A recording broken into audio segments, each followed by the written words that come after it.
ni con costillines y con salchiches rojas.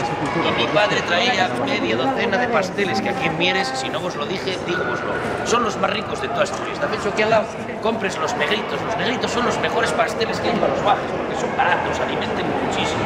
Para el que no lo sepa, un negrito y un paralelepípedo, como si extendieras un triángulo con dos rectángulos, un rectángulo, como el coso así de la cámara. Esto y un paralelepípedo, pero con 3 dimensiones. Que se va a agarrar los restos de los pasteles cubiertos de chocolate. Diréis, ¡oh, con los restos de los pasteles! Yo que soy de Casanare. ¿Qué va, hombre, qué va? Eso está buenísimo. Igual valía 10 duros. Es como un mastín. Jugabes a fútbol, tirabes en los trastos alguna monza. Era a ver, ¿ya tiene usted pan? ¿Que lo dieron?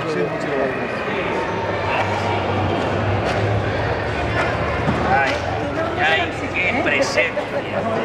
Qué calentita. Ay, tanto. Gracias a usted.